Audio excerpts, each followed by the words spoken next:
Hey learners, welcome back to the data structure series. This is the second video of the series. If you have missed the first one, don't worry. Please check it on the channel. If you have any doubts or questions, feel free to drop them in comments. I will be happy to answer them.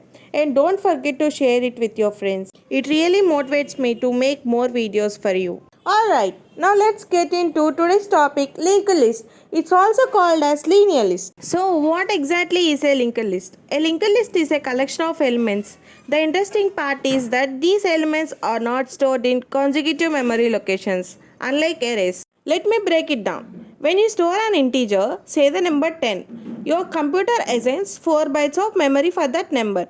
Now, if you want to store another integer like 20, it doesn't have to place right next to the first one. The computer might store it somewhere else in memory. Totally random.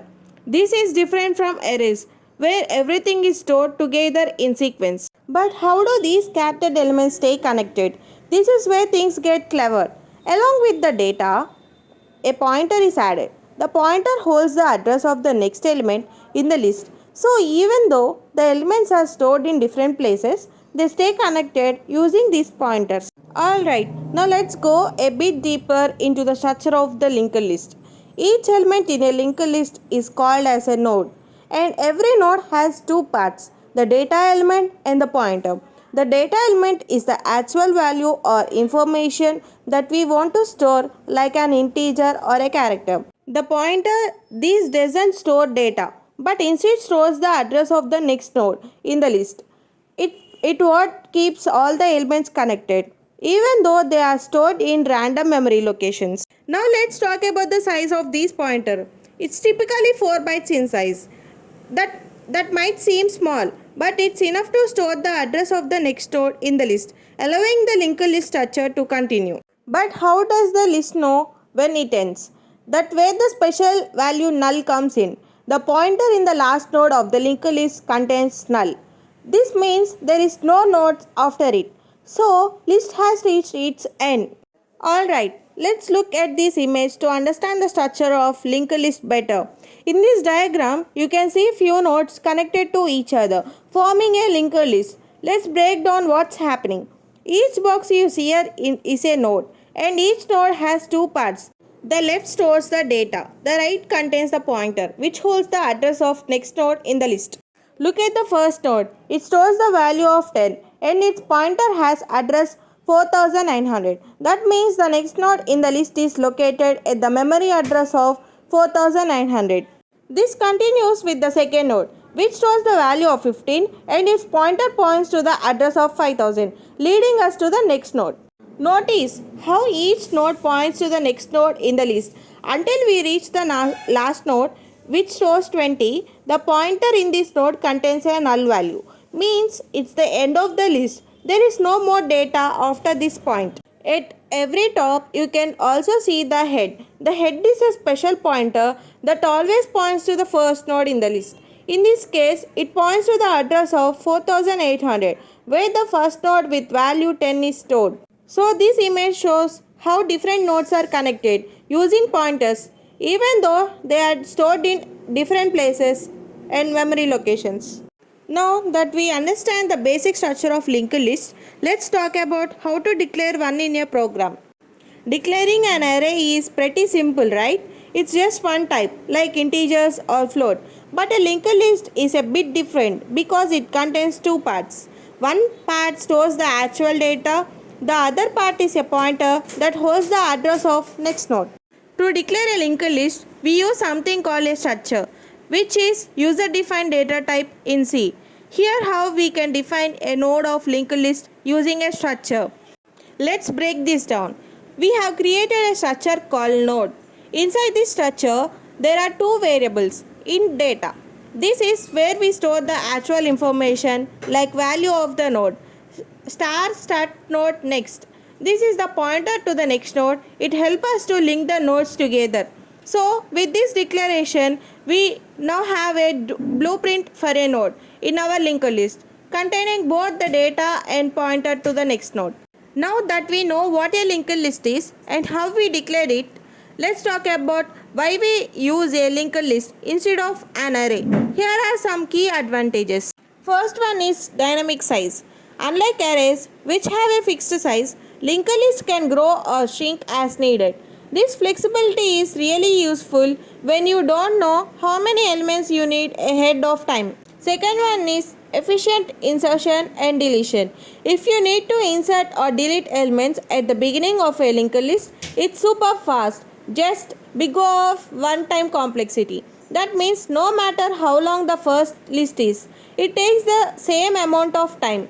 In contrast, arrays take big O of n time because all the elements need to be shifted when you insert or delete. Third one is memory efficiency. Linked lists are also more efficient because they only use as much memory as they need. When you add or remove elements, the memory is dynamically adjusted, unlike arrays which reserve memory in advance. And finally, easy stack and queue implementation. Both stacks and queue can be easily implemented using linked list.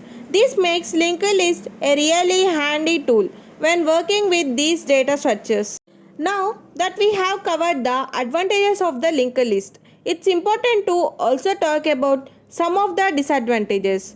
First one is higher memory usage. Each node in a linked list requires extra memory for storing the pointer to the next node. This means a linked list generally uses more memory compared to arrays, which only store the data. Second one is complex traversal. In an array, you can access any element by its index instantly. But with a linked list, you can't just jump to a specific element. You have to traverse the list sequentially from the start, which can be slower when you need to find something quickly. Third one is difficult reverse traversal. Going backward in a single list is tricky because the nodes only have pointer to the next element, not the previous one. If you need to move both forward and backward, you have to use a double linked list, which requires more memory because of the extra pointers. Now let's discuss some applications of linked list. They are used in many real world scenarios, especially in computer science and programming. Here are a few key applications. First one is sparse matrix representation. In scientific computations, linked lists are often used to represent sparse matrices which have a lot of zero values. Instead of wasting space with zeros, a linked list efficiently stores only non-zero elements. The second application is data storage. Linked lists can be used to store details about students, employees, or products by using structured data types. This is useful when working with large data sets where flexibility is important. Third one is data structure. They are the backbone of many other data structures like stack, queue, and event trees. Their flexibility and dynamic nature make them a go-to choice for implementation these structures. Fourth application is graph representation. Linked lists are also used in graph theory.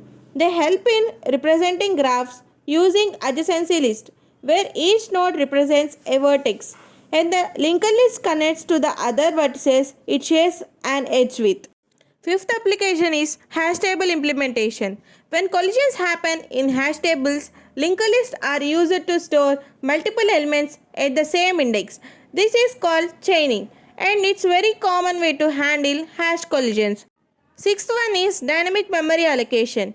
Linked lists play a key role in supporting dynamic memory allocation at runtime, where memory is allocated as needed, just like how nodes are added or removed in a linked list.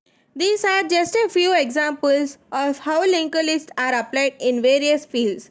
They are super versatile and can solve a wide range of problems. This image shows how linked list can be used to represent polynomials. Let's break it down. At the top we have a polynomial 3x power 5 minus 4x square plus 5. Each term in this polynomial can be stored in linked list where the first part of each node stores the coefficient. The second part of the node stores the exponent. In the linked list below, the node has the value 3 coefficient and 5 exponent, which represents the term 3x power 5. The second node has minus 4 and 2, which corresponds to minus 4x square. The third node has 5 and 0, representing the constant 5. Each node is connected to the next one via pointers, forming a linked list that represents the entire polynomial. This is a practical application of linked list, allowing us to store and manipulate polynomials easily, especially when terms can vary in both coefficient and exponent. Now, let's talk about the different types of linked list. There are a few variations and each has own use case. The three main types are single linked list, doubly linked list and circular linked list. Single linked list. This is the most basic type. In a single linked list, each node has two parts. The data stored in the node, a pointer to the next node in the list. The list can only be traversed in one direction, that is forward, from the first node to the last node, which points to null. Doubly linked list. In a doubly linked list, each node has three parts: the data and a pointer to the next node and a pointer to the previous node. This allows travels in both directions, that is forward and backward, making it easier to navigate the list but requiring more memory to store the extra pointer. And last one is circular linked list. A circular linked list can be either singly or doubly linked, but the key difference is that the last node pointer doesn't point to null. Instead, it points back to the first node, forming a circle. This structure is useful for tasks where you need continuous looping through the list, like in certain scheduling algorithms. That's a quick overview of different types of linked list. Now, in this video, we will discuss more about single linked list. Coming to the definition of a single linked list is a collection of ordered elements. What makes it flexible is that the number of elements in the list can vary based on your program's needs. You can add or remove elements as you go. The node structure for the single linked list is each node in single linked list has two parts: the data part where the actual information is stored and the link part where it holds the address of the next node in the list, connecting them together. The third feature of single linked list is traversal. One key point about single linked list is that they can only be traversed in one direction. You can start at the first node and move through each node until you reach the end of the list. There is no going backward. End of list. The end of list is marked by a null pointer in the last node's link part. This indicates that there are no more nodes in the list. The example for single linked list is: imagine we want to store the marks of a student has obtained in different subjects. Each mark can be stored in a node. The data part of the node will store the marks for one subject. The link part will point to the next node, which holds the marks of the next subject. So we create a linked list where each node holds the marks for one subject and links to the next, allowing us to store and access the student's performance in an organized way. Single linked list node creation in C language. Here is how we can create a node in C for a single linked list. This is the program for node creation in C language. Here is the information about the program. Start node defines a structure of each node. We create a pointer head to keep track of first node in the list. We then allocate a memory for new node using malloc and assign it for pointer ptr. This sets up the foundation for creating and managing a linked list in C program. That's how we create and work with nodes in a single linked list. This image shows a simple representation of a single linked list where we have three nodes, each holding some data and pointers connecting them. The first node contains the value of 23 and is pointed by the head pointer, which helps us keep track of the first of the list.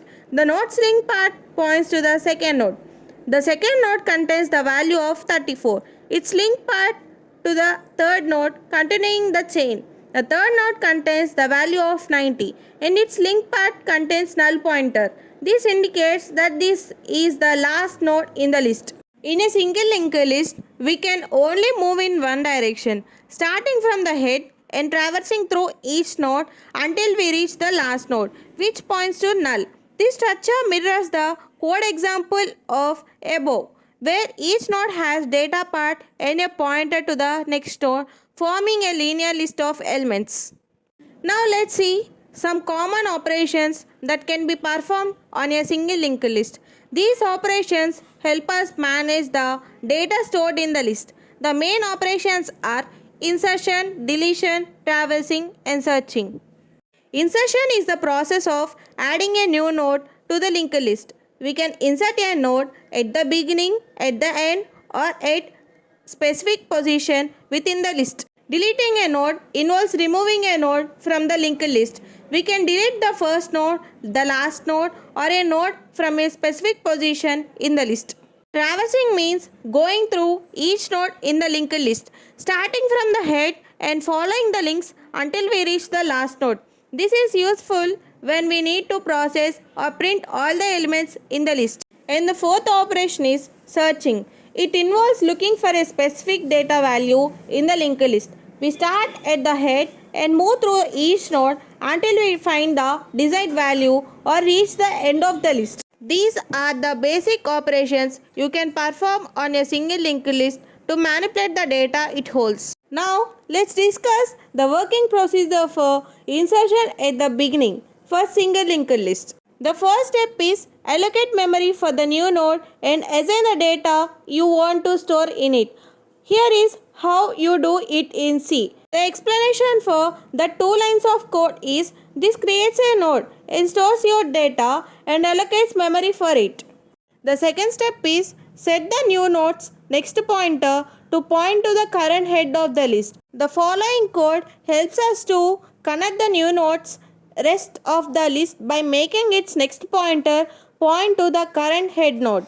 Finally, update the head pointer to point the new node. Head equals to PTR. Now the new node becomes the first node in the list and previous head is moved down the chain. This image illustrates the process of inserting a new node at the beginning of single linked list. Here is how the steps relate to image. First one is current head. The head pointer currently points to the first node in the list. Second one is new node creation. A new node is created. This node will store the data want to insert. It also has link part that will need to be connected to the existing list.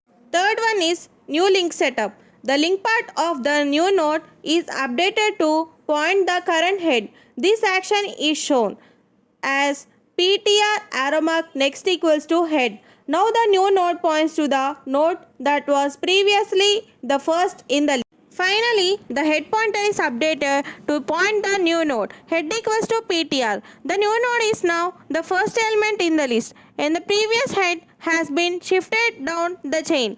In summary, this image visualizes the process of inserting a new node at the start of the linked list. This node takes the position of head, while the rest of the list remains connected through the updated pointers. Now let's move on the second type of insertion in a single linked list. Insertion at the end. There are 2 types of inserting a node at the end of the list. The case 1 is inserting into an empty list. Step 1 is check if the list is empty or not. If head double equals to null, meaning the list is empty, then create a new node using these following code steps. Then update the head pointer to this new node, head equals to PTR. This is straightforward process since you are simply adding a single node and setting it as the head of the list. The case 2 is inserting at the end of a non-empty list.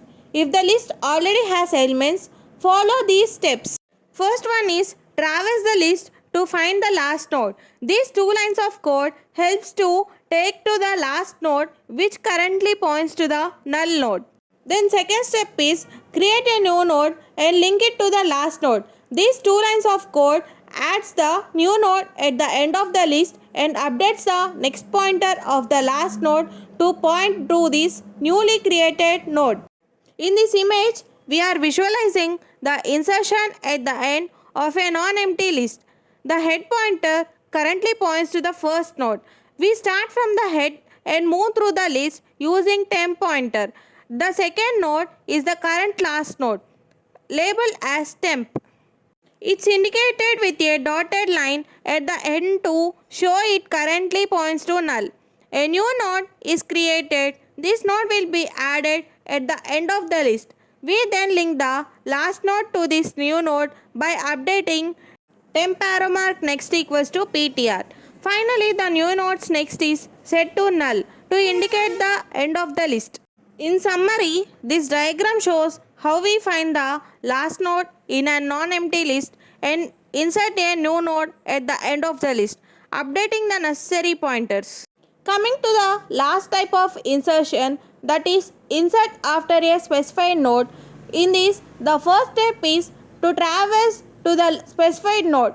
First, we need to navigate to the node just before the desired position for insertion. We use a loop to skip through the list. In these two lines of program, the log is the position after which you want to insert the new node. If temp double equals to null, it means the specified position is invalid. You should exit. Then the second step is to create a new node. Now allocate space for the new node and assign the data value. And the final step is link adjustments. Next, we need to adjust the pointers to insert the new node into the list. First, make the new node point to the next node of the current node with the help of ptr arrow mark next equals to temp arrow mark next. Then link the current node temp to the new node with the help of temp arrow mark next equals to ptr. This way, the new node is successfully inserted into the list after a specified position. Coming to visualizing this image, the head points to the first node of the linked list. This is starting point for traversal. This is not changed during the process of insertion a new node at the end of the list. Next one is a pointer temp is used to traverse the linked list. It starts at the head and moves through the list to find the last node which currently points to null. In this diagram, the temp pointer is at the second to last node before insertion. Then creation a new node. A new node ptr is created which is to be inserted at the end of the list. This is new node is shown in the diagram with an orange and green structure. Next one is updating the links according to the structure. Now let's talk about deletion at the beginning of a single linked list.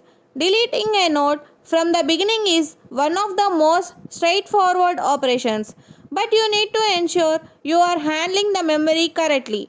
Step 1 is to adjust the head pointer.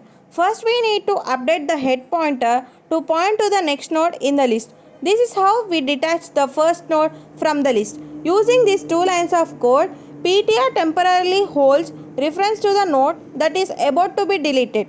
The head is now updated to point to the second node.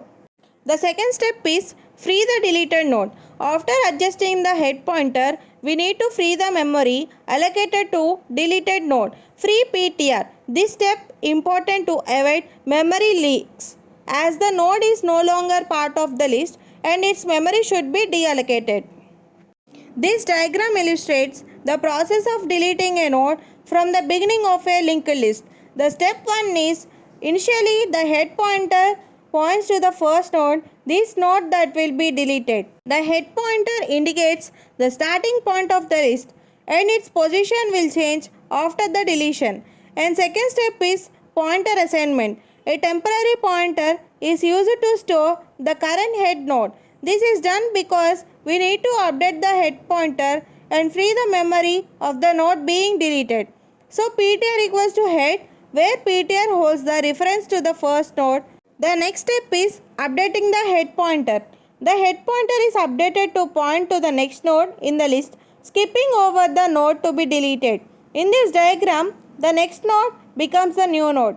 The code representation is head equals to ptr arrow mark next, where ptr arrow mark next points to the second node in the list, which will now become the first node.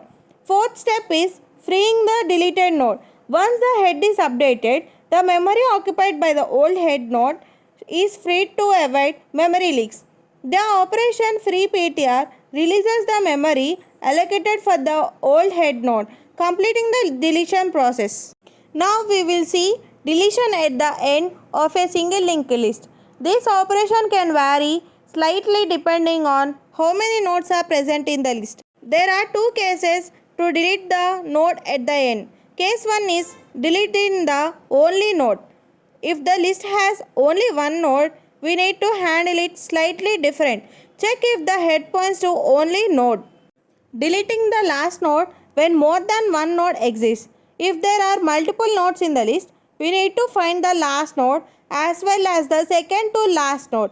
Traverse the list. We start from the head and keep moving forward until we reach the last node and adjust the pointer. Now that we have found both the last node and second last node, we can adjust the pointer of the second last node to the null.